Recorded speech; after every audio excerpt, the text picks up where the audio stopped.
Hello guys, welcome to the channel internet पढ़ाई। मेरा नाम रिया तिवारी है और आज का हमारा टॉपिक है इंडस वैली सिविलाइजेशन।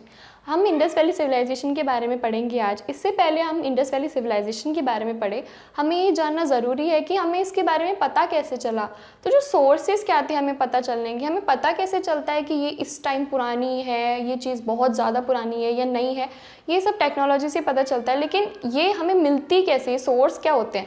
तो देखिए, 3 टाइप के सोर्स होते हैं। पहला होता है लिटरेरी सोर्स, दूसरा होता है आर्कियोलॉजिकल सोर्स और तीसरा होता है फॉरेन अकाउंट्स।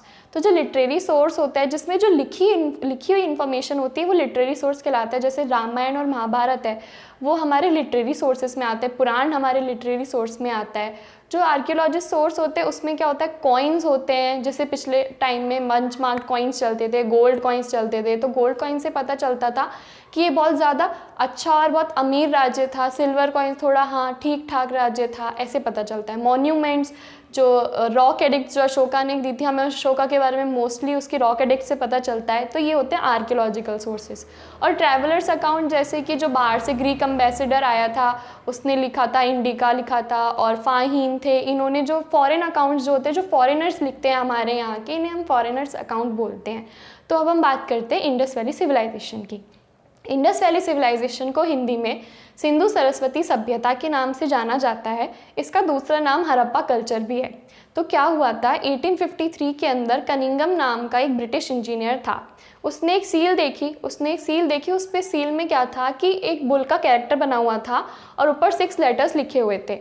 लेकिन उस टाइम उसको इसकी इंपॉर्टेंस के बारे में पता ही नहीं था, तो उसने क्या किया, उस चीज़ को इग्नोर कर दिया। लेकिन फिर क्या हुआ, 1921 में इंडियन आर्कियोलॉजिस्ट दयाराम साहनी ने इस हड़प्पा साइट को एक्सकेवेट किया और वहाँ पे उनको काफ़ी पॉटरी मिली, काफ़ी पेंटिंग्स मिली, काफ़ी और भी चीज़ें मिली।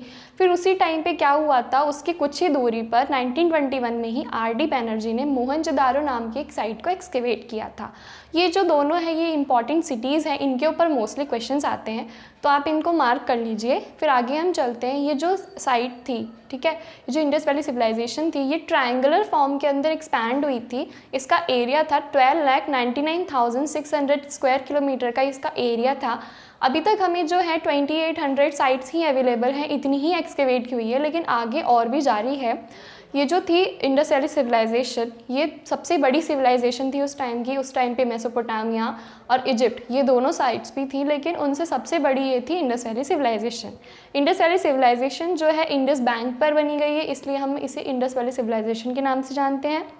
इसकी जो मेन साइट्स हैं वो है हड़प्पा, मोहनजोदारो, कालीबंगा, आहर, गिलकुंड और चानुदारो। ये इसकी इम्पॉर्टेंट साइट्स हैं। तो आज के इस वीडियो में हम इतना ही डिस्कस करेंगे और आगे इसकी टाउन प्लानिंग और आगे के बारे में बात करने के लिए आप हमारे चैनल पे बने रहें। अगर आपने हमारे चैनल को सब्सक्राइब नहीं किया है तो कर दीजिए और बेल आइकन को प्रेस कर दीजिए, जिससे आपको फर्दर नोटिफिकेशन मिलते रहें और आपको सारी अपडेट्स मिलती रहें। Thank you.